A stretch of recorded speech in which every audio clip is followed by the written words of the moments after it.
사랑합니다 여러분. 큐티를 읽어드립니다. 윤한성 목사입니다. 반갑습니다. 잘 지내셨습니까? 저는 여러분들이 기도해 주셔서 시술을 잘 받고 돌아왔습니다. 일주일 동안 잘 쉬고 돌아왔습니다.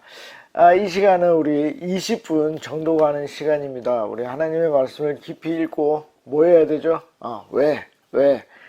어떻게 계속 생각하면서 말씀을 읽으시면 좋겠습니다.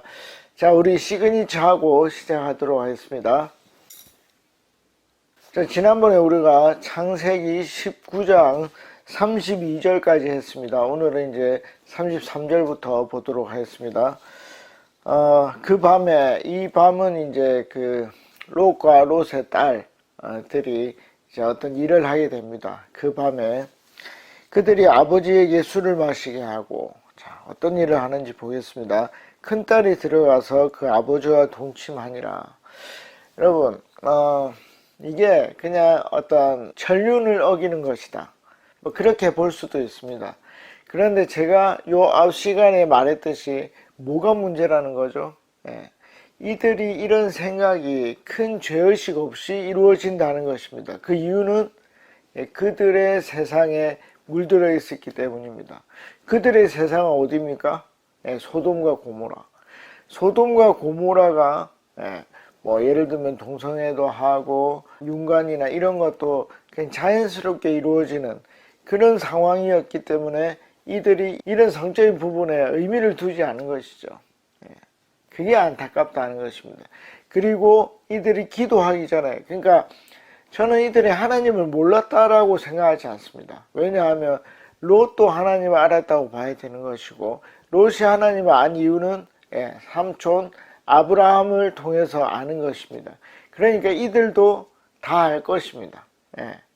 그렇지만 다른 답이 없으니까 하나님이 전지전능하시지만 나는 내 생각으로 이 일을 해서 나의 답을 찾을 것이다. 그 답은 무엇입니까? 자기들을 지켜줄 아들입니다. 그렇죠? 그 답이 나오는지 한번 보도록 하겠습니다. 그러나 그 아버지는 그 딸이 눕고 일어나는 것을 깨달지 못하였더라. 34절입니다. 이튿날 큰 딸이 작은 딸에게 이르되 어젯밤에 내가 우리 아버지와 동침하였으니 오늘 밤에도 우리가 아버지에게 술을 마시게 하고 내가 들어가 동침하고 우리가 아버지로 말미암아 후손을 이어가자 하고. 자, 이것이 이제 효과가 나는지를 봐야 됩니다. 그러니까 지금 제가 계속 말하는 게 뭐냐면 이게 지금 하나님의 뜻입니까? 아니라는 거죠. 그런데 이 세상은 제가 뭘로 돼 있다 그랬죠? 하나님의 뜻과 또 뭐가 돼 있다? 세상에 자연 질서 법칙이 있다는 것입니다. 그 자연 질서 법칙은 아담의 타락 이후에도, 그러니까 자연 질서가 어떻게 해요? 안 좋은 방향으로 계속 흘러가는 것입니다. 그러나 하나님이 어떻게 그걸 두고 있는 것입니다. 언제까지? 세상 종말이 올 때까지. 여러분, 지금 기후가 굉장히 많이 바뀌어서 요즘 뭐가 빨리 폈습니까? 벚꽃이 빨리 폈습니다. 이 기온이 올라간 것이죠. 그러니까 점점 올라가지만 어쨌든 뭐에 의해서 자연 질서 법칙에 의해서 그 온도가 올라가는 것입니다. 그러면 그 온도가 올라가면 빙하가 높고 빙하가 높으면 어떻게 해요? 기후가 아주 널뛰게 되는 거죠. 널뛰게. 왜 하나님이 그걸 두고 보고 계십니까? 지금 제가 이걸 간단하게 얘기했지만 이게 간단한 문제가 아닙니다. 정말 많은 연구를 하고 고민을 하고 해야 나는 결론입니다.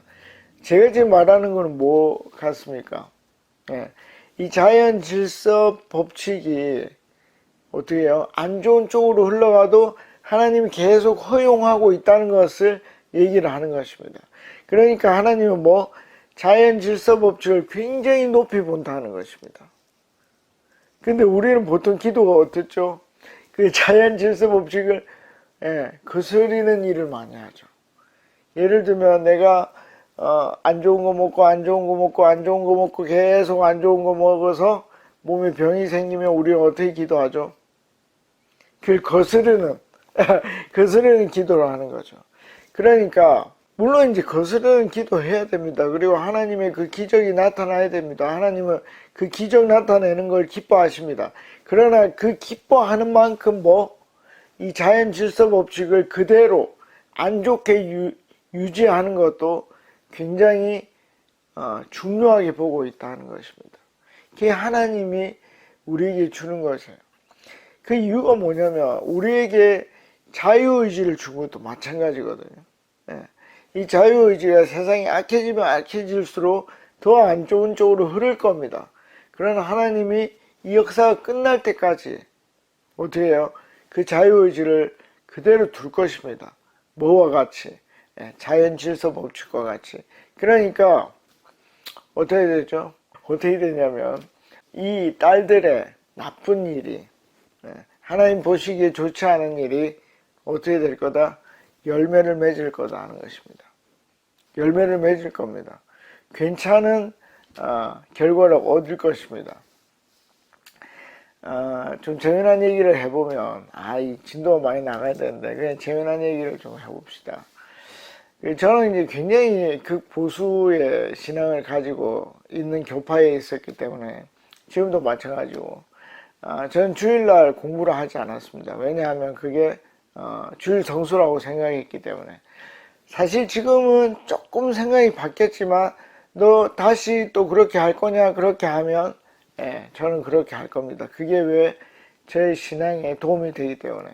저는 이제 월요일날 시험이 있어도 주일날 공부를 하지 않았습니다. 자, 그러면 하나님이 저에게 복에 복을 더해서 공부를 잘하게 해 주셨을까요? 그리고 주일 성수를 하지 않은 그 나쁜 놈들 그 놈들은 서울대학을 못 가게 막으셨을까요?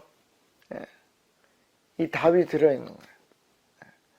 그 시간을 쪼개서, 교회 갈 시간을 쪼개서 공부한 그 아이들이 서울대 가는 걸 저는 제 눈으로 직접 보았습니다. 교회 나오지 않고. 놀랍죠? 놀랍습니다. 그러니까 이만큼 자연 질서 법칙을 하나님은 소중하게, 중요하게 생각한다는 것입니다. 그런데 제가 또 한 가지를 말씀을 드리면, 그럼 저는 그 아이들보다 공부를 못했겠죠. 왜? 교회를 열심히 했고 주일을 성수했으니까. 그러면 제가 성적을 못 받았을까요? 그럼 그 시간을 뺐다고 해서 그 아이들보다 결과가 안 좋았을까요? 아니요. 저도 제가 할 만큼 다 얻었어요. 저도 좋은 학교를 갔고 저도 공부를 이루었습니다. 재밌죠. 그러니까 만약에 자연 질서 법칙만 있으면 그 아이들이 계속 잘 돼야 돼요. 왜 시간을 쪼개고 교회 가서 설교 듣고 이렇게 하는 것보다 훨씬 더 좋은 결과가 나야 되잖아요. 그런데 그렇지 않아요. 주일 성수했던 저도 그것 때문에 제가 나쁜 결과치를 얻은 게 하나도 없어요. 그 놀라운 기적입니다, 여러분. 그러니까 자연 질서 법칙과 기적이 있는 거예요. 저는 뭘 택한 겁니까? 기적을 택한 것입니다. 그러니까 그걸 우리가 믿음적으로 결단해야 되는 거예요. 나는 그냥 내 노력만으로 살 것인가? 아니면 하나님과 함께 그 결과치를 얻을 것인가? 저는 뭘 원하겠습니까? 저는 주일 성수하라는 것입니다. 그게 무슨 말? 하나님의 뜻대로 사는 게 좋다고 보는 것입니다. 여러분, 쉽지 않습니다, 여러분. 그러면 제가 비슷한 결과가 얼마 만에 나타났을까요? 한 10년, 20년 만에 나타난단 말이에요. 그걸 기다리기엔 너무 힘들어요, 여러분. 너무 힘들어요. 사람이 내일 일도 잘 모르는데 어떻게 20년을 기다립니까? 그러면 제가 죽을 때가 되면 어떨까요? 전 더 극명하게 결과차 나타날 거라고 생각합니다. 저렇게 노력이 적었는데 죽을 때 훨씬 더 많이 가질 수도 있습니다.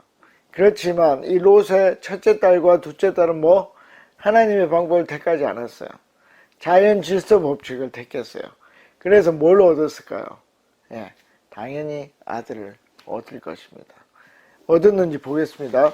자, 35절입니다. 그 밤에도 그들이 아버지에게 술을 마시게 하고 작은 딸이 일어나 아버지와 동침하니라. 그러나 아버지는 그 딸이 눕고 일어나는 것을 깨닫지 못하였더라. 자, 36절입니다. 롯의 두 딸이 아버지로 말미암아 임신하고, 자, 그들의 소기의 목적을 달성했습니다. 그들이 소망했던 그 소기의 목적을 달성했습니다. 그런데 제가 말하는 것은 뭡니까? 이 결과치에 하나님의 축복은 들어있지 않다라는 것을 제가 말하는 것입니다. 그래서 절대 임신이 안 되고 그런 게 아니란 말이에요. 그걸 우리 잘 봐야 돼요. 자, 그리고 37절. 큰 딸은 아들 낳아 이름을 모압이라고 한 것입니다. 모압이라 하였으니 오늘날 모압의 조상이요. 자, 이 모압은 이제 우리가 신약에도 나오는 발람 거짓 선지자, 발람 거짓 선지자, 그리고 그때 있었던 모압 왕 발락, 이스라엘 백성들을 저주하는 그런 일을 하게 됩니다. 그리고 성적으로 범죄하게 만들죠. 그 다음에 38절. 작은 딸도 아들 낳아 이름을 벤암이라 하였으니 오늘날 암몬의 자손의 조상이었더라. 아멘. 자, 그러면 이 모압과 암몬이 이스라엘에 도움이 되었을까요? 그리고 이들도 하나님을 아는 자리로 나아갔을까요? 우리가 이 이후의 일을 잘 모르지만 어떻게 생각해 볼 수 있습니까? 엄마의 신앙을 따라 별로 좋은 결과를 내지 못했을 거라는 것을 읽지 않아도 알 수 있다는 것입니다. 재밌죠? 그래서 우리도 생각해 보는 거예요. 롯의 딸 둘이 택한 그 일이 나에게는 어떤가? 답이 없잖아요. 그럼 어떻게 후손을 봅니까? 기도하지 않고 자기들이 생각할 때 가장 합리적인 방법, 아빠를 이용하는 것이죠. 나는 어떻게 하는가? 한번 보면 좋겠습니다. 자, 우리 이제 드디어 20장으로 넘어가네요. 20장 1절 보도록 하겠습니다. 아브라함이 거기서 네게부 땅으로 옮겨가. 네게부가 뭐라 그랬죠? 네게부는 사막이라는 뜻입니다. 사막인데 사막은 어디에 있죠? 이스라엘의 남쪽에 있습니다. 그러니까 남방으로 옮겨간 것입니다. 자, 이제 가데스와 술 사이. 그럼 이건 뭡니까? 아, 지역이구나. 근데 처음 성경을 읽으면 이게 지역의 이름인 줄도 모르고 진짜 술인가? 이렇게 생각할 수도 있다 말입니다. 이게 쉽지가 않아요. 그런데 이게 지역이구나 좀 더 생각하면 알 수는 있습니다. 그래서 술 사이 그랄에 거류하면, 자, 꼭 답답하신 분들은 이걸 찾아보면 되겠죠. 술은 잘 나오지 않을 겁니다. 왜냐하면 한글로 술이 있으니까. 그러니까 가데스와 그랄을 쳐보면 아마 술도 나올 것입니다. 자, 2절. 그의 아내 사라를 자기 누이라 하였으므로 그랄 왕 아비멜렉이 사람을 보내어 사라를 데려갔더니, 여러분 어디서 많이 본 장면이죠. 언제입니까? 하나님을 따라 나선 아주 초창기에 이집트에서 했던 일을 지금 또 하고 있다는 것입니다. 그러면 세월이 얼마나 지났습니까? 못 잡아도 한 24년이 지났습니다. 하나님을 믿은 지 24년이 지났어요. 너무 놀라운 기적과 기적을 계속 경험했는데 어떻게 했다고요? 또 맨 처음과 같은 결과치를 냈단 말이에요. 여러분들 중에 한 20년 넘은 사람들이 있을 것입니다. 여러분들 처음 예수 믿을 때와 지금 똑같은 내용이 있습니까? 똑같이 이 부분에는 넘어지는 그런 부분이 있습니까? 그 부분이 바로 아브라함에게는 자기의 생명을 누구에게 어탁한다? 하나님이 아니라 자기 아내에게. 여기에 재미난 것입니다. 그런데 제가 말씀드리고 싶은 건 목숨을 의존하는 것은 정말 어려운 일이다. 그걸 지금 제가 말씀드리고 있는 것입니다. 자, 3절입니다. 그 밤에 하나님이 아비멜렉에게 현몽하시고, 하나님이 또 24년 전에 일을 했죠. 바로에게 나타났듯이 이 아비멜렉에게도 나타났습니다. 그에게 이르시되 내가 데려간 이 여인을 말미암아 내가 죽으리니. 하나님의 진노가 임한다는 뜻입니다. 그는 남편이 있는 여자임이라. 아비멜렉은 이걸 알 수가 없죠. 그렇지만 하나님이 보호하셨습니다. 제가 이 얘기를 좀 하고 싶은데 여러분, 하나님을 믿는 사람들은 플러스가 많아요. 하나님이 우리도 모르는 사이에 우리를 지켜주십니다. 그 이유는 뭡니까? 하나님의 목적을 이루기 위해서입니다. 하나님의 목적은 뭐죠? 이 사라를 통하여 이삭을 얻는 것입니다. 그 이삭은 뭔데? 하나님을 믿는 백성의 족장이 되는 것이죠. 그렇기 때문에 이 일은 하나님이 막아서는 것입니다. 여러분, 우리가 뭡니까? 우리가 뭐 대단한 존재겠습니까? 근데 하나님은 이 사탄의 모든 어려움 속에서, 세상의 모든 풍파 속에서 우리를 지킬 것입니다. 왜 그럴까요? 생각해 봐야죠. 왜 나 같은 걸 지킵니까? 하나님의 목적이 있기 때문입니다. 만약에 우리에게, 저에게 하나님의 목적이 있다면 전 죽지 않습니다. 뭐죠? 누가복음에 보면 우리가 뱀에 물려도 산다 그랬죠. 삽니다. 그리고 그 일이 뭡니까? 바울에게도 동일하게 일어나죠. 바울이 딱 불을 잡았을 때 뱀이 와서 물죠. 근데 바울이 죽지 않죠. 왜요? 바울의 목적이 있었기 때문에. 여러분, 이게 다 일어난다는 뜻이 아닙니다. 뱀에 물리면 아마 거의 대부분은 죽을 수도 있습니다. 근데 만약에 우리에게 뭐가 있다면, 목적이 있다면, 하나님의 특별한 목적이 있다면 우리가 모르는데 하나님의 손이 우리를 지킬 것입니다. 그러니까 우리는 뭐 평안한 것입니다. 그러니까 예수를 믿는 거에 제일 특징적인 모습이 평안입니다. 저 사람은 저런 상황에서 평안할 수 없는데? 근데 평안한 것입니다. 이게 굉장히 중요합니다. 여러분 안에는 이 평안이 있습니까? 생각해 보는 거죠. 나한테는 그런 평안이 있나? 하나님 나한테 나는 할 수 없는데 나를 막아 주실 것인가? 하나님의 목적에 나는 맞게 살고 있는가? 그걸 이제 생각해 보면 되겠죠. 자, 4절입니다. 아비멜렉이 그 여인을 가까이 하지 아니하였으므로. 가까이 하면 안 되죠. 왜냐하면 아브라함의 씨가 확실하게 나타나야 되는데 가까이 했으면 아비멜렉이 씨인지 아브라함이 씨인지 알 수 없기 때문입니다. 자, 그가 대답하여 주여 주께서 의로운 백성을 멸하시나이까. 안 멸하겠죠. 안 멸할 것입니다. 자, 5절입니다. 자, 그가 나에게 이는 내 누이라 하지 아니하였나이까. 늘 아브라함의 이 습관적인 말입니다. 그 여인도 그는 내 오랍이라 하였사오니. 이들이 살아나는 방법입니다. 하나님을 의지하지 않고 살 수 있는 방법이 온누이라는 것을 말하는 것입니다. 나는 온전한 마음과 깨끗한 손으로 이렇게 하였나이다. 자, 이 변명에 대해서 하나님은 어떻게 평가할까요? 자, 6절입니다. 하나님이 꿈에 또 그에게 이르시되 내가 온전한 마음으로 이렇게 한 줄을 나도 알았으므로 너를 막아 내게 범죄하지 아니하게 하였나니 여인에게 가까이 하지 못하게 함이 이 때문이니라. 무슨 얘기입니까? 네가 온전한 마음으로 순수한 마음으로 그 일을 했기 때문에 나는 너를 막아 세웠고 나의 저주를 받지 않아도 된다까지 우리가 보았습니다. 자, 여러분, 오늘 이제 두 가지가 나오는데 하나는 롯의 딸들이 살아남기 위해서 했던 일, 그리고 아브라함과 사라가 어떻게 해요? 살아남기 위해서 했던 일, 그 일들은 하나님의 뜻에 부합했습니까? 안 했습니까? 하지 않았죠.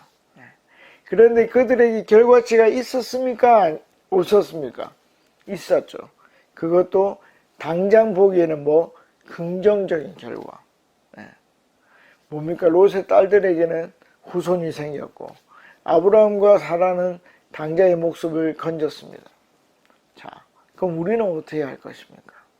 생각해 보는 것입니다.